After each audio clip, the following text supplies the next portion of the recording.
I live in a picturesque little housing development overlooking the Avalon River. It's surrounded by enough woods to muffle out the sound of traffic on the adjacent highway, and the road leading into the neighbourhood is so discreet that delivery drivers regularly have trouble finding it. It always felt safe to me, secluded, an isolated little bubble that the rest of the world seemingly couldn't find, even if they wanted to. But that changed on October 1st. It was a gorgeous, crisp fall day. The leaves on the giant maples and oaks that surrounded our neighbourhood were just starting to change colour, and I'd gone out to get my mail from our pair of community mailboxes, the newer ones with the wind-blown maple leaves emblazoned on the side. As I stepped out, however, I noticed that there was a small, impromptu gathering of my neighbours on Mr. Kukowski's front lawn, fawning over something that I couldn't quite make out. Whatever the commotion was about, I figured it was probably worth delaying getting my junk mail for a few minutes, so I casually walked over to inspect the spectacle myself. When my neighbours saw me approaching, they politely moved aside so that I could get a clearer view of whatever it was that had them so enamored. It was a jack-o'-lantern man, like a snowman made out of jack-o'-lanterns. There were 3 hollowed-out pumpkins stacked on top of each other, and together stood about 5 feet high. The top pumpkin had been carved with a fairly stereotypical jack-o'-lantern face, but the bottom 2 had been carved out so it looked like the figure was dressed in some 19th century suit. "Is that real?" I asked. While it was obviously completely possible for it to be real, it seemed far more likely that it was some sort of mass-produced plastic Halloween decoration. "It's absolutely real," the young girl, Laurelyn Isley, assured me excitedly, her eyes shining like it was Christmas morning. She stuck a finger inside the jack-o'-lantern's mouth, ran it along the inside and pulled it out to reveal still fresh seeds and pulp. "See?" I stepped closer and tentatively poked the fleshy fruit of each of the 3 pumpkins. They looked real, felt real, and smelled real, and thus I could only conclude that they were in fact real. "These are remarkably intricate carvings," I muttered as I ran my hand along the middle pumpkin. I glanced up towards the elderly Mr. Kukowski, who looked like it was taking everything he held not to yell at us to get off his lawn. "You didn't make this, did you?" "What do you think?" he asked, holding up his clearly arthritic hands. "No, the damn thing was here when the sun came up. Someone must have dropped it off in the night. Very peculiar. My gut reaction was it's a prank of some kind, but this thing's too gorgeous for that to make any kind of sense." "And no one else saw anything?" I asked, turning around to face the rest of the neighbours, all of whom shook their heads. "I'll look over my security footage later, but I don't think it'll have a very clear view of Kukowski's place at night." Heidi, Laurelyn's mum, offered, as she used a wet one to clean Laurelyn's hands. "I'll send out some emails and put a notice on the bulletin board asking about it, but I'm sure it's just some surprise Halloween decoration." "If it is, it's poorly thought out.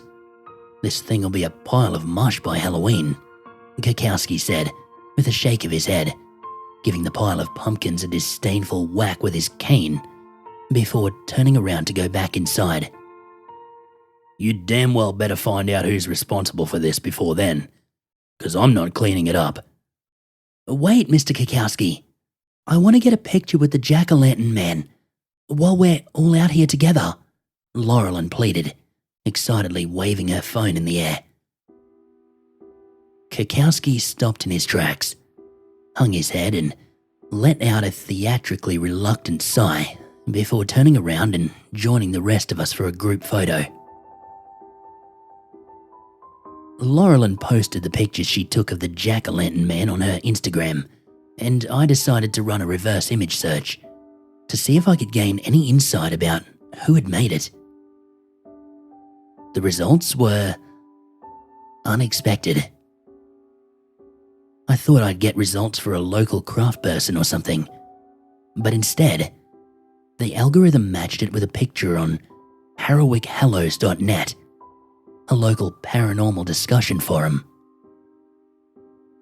The picture was a black and white illustration from an old newspaper article, maybe as far back as the 19th century, depicting a much more monstrous and ferocious-looking jack-o'-lantern man. According to this poster, the jack-o'-lantern men started inexplicably appearing in a nearby, though suspiciously nameless, hamlet on October 1st. There were exactly 30 homes in the hamlet, and each day until Halloween, a new jack-o'-lantern man would arrive in the wee hours of the morning, with no one ever seeing where it had come from. That detail unsettled me a little, since our housing development also had exactly 30 homes. Anyway, all manner of misfortune began to befall the sleepy hamlet, and the increasingly paranoid villagers blamed the orange interlopers. They tried destroying or moving them, of course, but each morning they'd be back like nothing had ever happened. Some of the villagers, children at first, but later some adults, claimed to have seen the jack-o'-lantern men moving around at night, wreaking as much havoc and destruction as they could without getting caught. Naturally, the villagers' hysteria grew stronger the closer it got to Halloween, fearing some kind of inevitable climax on the 31st. Some fled, of course, and some stayed, but ultimately, it didn't matter. None of them were ever heard from again. There were no physical remains, no signs of violence or bloodshed. They were just gone. The rest of the forum thread was just increasingly bizarre and baseless speculation about the nature and the veracity of the event, and it quickly became silly enough to put my mind at ease regarding any kind of similarity to our current situation. I didn't give it any more thought until I came back from work that night and I saw that the jack-o'-lantern man had been lit up. It struck me as odd, given Mr. Kukowski's seemingly exacerbation with the thing. But maybe one of the neighbours had lit it up instead. The next morning, when the sound of Laurelyn's joyful, excited cries came in through my open windows, I tried to deny that they filled me with an ominous sense of dread. I cautiously stepped out my door, and sure enough, there was another one. It was right next door to Kukowski's house, the Craner's place, number 2 Willow Wood Crescent. It wasn't identical to the previous one either, clearly made from 3 real, once living pumpkins with its own distinct design carved into them. I don't suppose anyone saw where this one came from, did they? I asked, without much hope, as I approached the crowd of onlookers, its size surpassing the one from the day before. No one, which is pretty damn weird when you think about it, Jeremiah Craner remarked, more confused than concerned by the jack-o'-lantern man's presence. This thing's not exactly light, but there's no marks on the lawn from someone dragging it. Like, it just popped out of the ground where it is. Do you think they're magic? Laurelyn asked, jumping up and down. "They're mysterious, Laurelin. Let's leave it at that for now," Jeremiah replied, not wanting to crush her exuberance. "I'm going to ask my Aunt Samantha to come look at these. She's a witch, so she'll know if they're magic," Laurelin proclaimed. "Sweetheart, we've been over this. Your Aunt Sam is not a real witch," Laurelin's mother reprimanded her gently. Laurelin rolled her eyes at her mother's rationalism but didn't argue with her. "Hey, Kukowski's stack of lanterns been moved," another of my neighbours, Tyler, said. We all turned to where he was pointing, and sure enough, the jack-o'-lantern man was now right up against Kukowski's front window, peering inside. There were no signs of it being hauled across the lawn, not one blade of grass out of shape. And yet there it was, as though it was as portable as an inflatable Halloween decoration. Laurelin excitedly ran over to the jack-o'-lantern and began knocking on Mr. Kukowski's window, only to scream when she saw what was inside. Her mother and several others immediately ran over to see what was wrong, and as Heidi comforted her daughter, the others either called for an ambulance or tried to break their way into the house. Kukowski had suffered a massive heart attack and was lying dead on his living room floor when Laurelin had seen him. The EMTs estimated his time of death as just after sunrise. The prevailing theory among the neighbourhood was that the mere sight of the jack-o'-lantern man at his window had been what triggered the heart attack, and most of us wanted to know who had been responsible for putting it there. No one wanted to fess up, and I decided to keep the urban legend I had read about to myself, so no one really had anything to go on. But even without knowing about the legend from Harrowick Hallows, a lot of people suspected that another jack-o'-lantern man would be gracing our neighbourhood come October 3rd. Everyone who had anything that could be used as a security camera made sure that they were set up and activated, and pointed toward house number 3 if it was possible. We also coordinated a watch around our work and sleep schedules as much as we could, ensuring that we had the best chance of catching whoever was responsible for these things in the act. That night, as I kept my vigil on my porch, I saw the lights in both jack-o'-lantern men spring to life, even though I knew nobody would have dared to light them now. Come October 3rd, there was a grand total of 3 jack-o'-lantern men, and the first 2, while still on their original properties, had moved as well.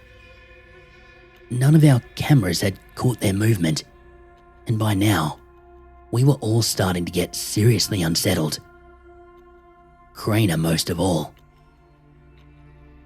If these things were here to pick us off one by one, then it made sense that he would be next. Tyler was the first one to try to get rid of the damn things, and called some of his friends to help him load them into the back of his pickup truck. I don't remember where he planned on taking them or what he was going to do with them, because it didn't matter. Before he could even get out of the neighbourhood, one of his back tires exploded. He lost control and crashed into a street lamp. Thankfully, no one died that day, and Tyler himself was fine, aside from some whiplash. But that's when most of us became convinced that these things were cursed. Every day, a new jack-o'-lantern man would appear at the next house, and the ones who were already present would have changed positions, all without being seen or recorded. They didn't decay as the days ticked by either. always appearing as if they had been freshly carved.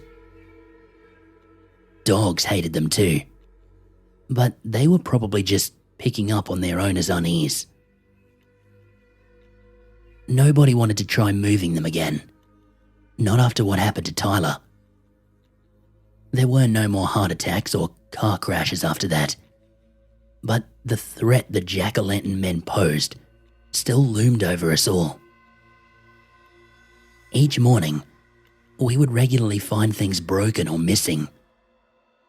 The jack-o'-lantern men seemingly to blame. They had a tendency to block off driveways, doorways, and garages, or sit in flower beds or play equipment. It was almost as if they were daring us to move them. But we just worked around them, rather than risk it. We didn't talk about them much after the first couple of days, and never within sight or earshot of them. We had come to a general consensus that they were trying to troll us, to egg us into somehow disrespecting them, to give them a license for revenge.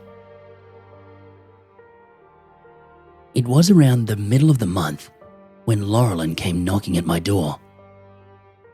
When I answered her, I found her standing next to a woman with long red hair, clad in a long red dress and cloak, with a pentagram necklace and a triple moon belt buckle on prominent display. I'm gonna go out on a limb here and guess that you're the Aunt Samantha. Yes, that's right. I'm Samantha Sumner.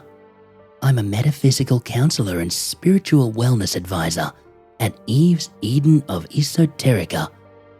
She spoke confidently, as if those were actually valuable credentials. It wasn't hard to see why Laurelyn's mother had made the decision to distance themselves from her. Laurelyn asked me to stop by, take a look at the jack-o'-lantern entities that have been manifesting in your neighbourhood. Yeah, sure. They've just been popping up, one after the other all month.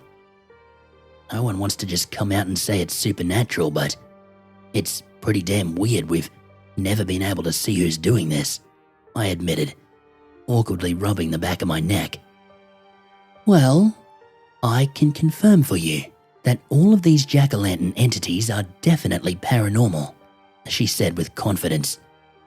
I've been honing my clairvoyance for the past 3 years now, and there's no doubt in my mind that these jack-o'-lanterns are serving as earthly bindings for some manner of non-human spirits. The bindings are strong enough that they can at least manifest some minor misfortunes, and I suspect that at night, and when no one's watching them, they might be able to manipulate the jack-o'-lanterns directly. I see, I nodded, humouring her at first, but unable to deny the fact that I had no rational explanation for how they were moving around and getting fresh candles. Well, do you have any idea why this is happening? Unfortunately, no. I have found records of at least one similar event over a century ago, but I wasn't able to find any clear cause for that either, she admitted. What I do know is that these kinds of spirits demand respect. Don't try to move or damage them, and they'll have no cause to retaliate. You can also buy some goodwill with a token sacrifice, like a coin or a piece of candy. Aunt Samantha and I have already fed Halloween candy to each of the jack-o'-lanterns. I'll feed any new ones to try and keep them from hurting anyone else, Laurelyn said doggedly. She was clearly still shaken by Kukowski's death. Hell, I was too. And it was kind of heartwarming to see how determined she was to keep the rest of us safe. I smiled warmly at her, while her aunt gave her a consoling pat on the back. Is there anything I can do? I asked. Just avoid disrespecting them, and when yours appears, Be sure to honor it with a small sacrifice of some kind, Samantha replied. For good measure, you can make sacrifices to the rest of them as well. Avoid them at night as much as you can. They're stronger when the veil between the physical and spiritual planes is weaker. It's weaker at night, and it will be the weakest of all on Halloween. I don't know what's going to happen on Halloween, but if you can, avoid offending them. I think you should be okay. If you like, I can perform a blessing on your home. That should make it a little harder for any malicious spirits to harm you. No charge. With a reluctant sigh, I let this potentially crazy woman into my house. She did some kind of little ritual and left me with her business card in case I wanted to invest in any of the protective charms they sold as well. Yeah, there it is. That did make me start to wonder if maybe the whole thing had been some kind of elaborate marketing campaign. But I couldn't deny that Samantha did seem sincere in her convictions. I watched through my window as she and Laurelyn went over to Tyler's house, only to be shooed away like Jehovah's Witnesses. He was still pissed with the jack-o'-lantern men over his truck and neck, and I knew that he wasn't going to follow their advice. Somehow, that gave me a very uneasy feeling in the pit of my stomach. The next day, I and probably everyone else in the neighbourhood were woken up by the sounds of Tyler's cursing. He had gotten his jack-o'-lantern man, and it had appeared on the roof of his truck. It seems that they had finally crossed a line that one of us couldn't abide by, and I watched helplessly as an enraged Tyler climbed up into the back of his pickup truck and furiously shoved the jack-o'-lantern man onto the asphalt below. The pumpkins cracked, but largely remained intact, which Tyler apparently thought was a fate too good for them. He grabbed what I think was a monkey wrench from the toolbox in his truck and just started pulverizing the thing, stomping its hide until it was mush. He was so engrossed in his vengeance that he didn't notice when the parking brake to his truck suddenly gave out and it started rolling down his inclined driveway. I watched as it swerved, seemingly without cause, and crashed into an electric pole. I'm not a physicist, but there's no way that that truck was rolling with enough kinetic energy to topple that pole. And yet somehow, that's exactly what happened. I heard it snap like a tree from a bolt of lightning and saw it fall forward into Tyler's house. Taut power lines snapped, flailed about wildly, and started a fire that would burn Tyler's house to the ground. Even in broad daylight, the smoke and flames from that inferno could be seen for miles. Tyler was devastated, of course, but more than that, he was terrified. A lot of us were terrified.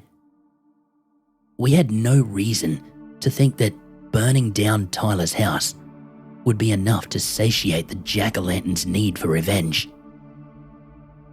For all we know, Tyler was a dead man, and we might all be next. The day after the house fire, Tyler's jack-o'-lantern man was in one piece again, holding a marshmallow on a stick over the still smouldering rubble. A lot of us decided to leave the neighbourhood after that, at least until after Halloween. But not me. Honestly, I didn't think running away would do any good. And if anything, I would just be putting innocent bystanders in danger. I stayed placing spare change into the mouths of each and every jack-o'-lantern man, exactly as Samantha had said. Today, October 30th, the last jack-o'-lantern man appeared, and it appeared on my lawn. I'm at house number 30, you see, right across the street from Kakowski's house, since it's a crescent and all. I slowly pulled back my curtains, knowing that it would be there, but dreading the confirmation nonetheless. It was the worst one so far. It was bigger too. Bigger than I was in both height and girth. Its face was a monstrous, sneering gargoyle. Its bottom two pumpkins weren't carved to resemble an outfit, but rather medieval depictions of hell, embellished by the candle glowing inside it. I noticed then that not only it, but all the other jack-o'-lantern men had their candles lit in the daytime, and they were burning brighter than they ever had before. Knowing what I had to do, I steeled up my courage and went outside, a bowl of Halloween candy in hand. I fed my jack-o'-lantern man first, then went door to door to feed the rest of them. Laurelyn's family was among those that left, and I promised her that I would keep making offerings to the jack-o'-lantern men.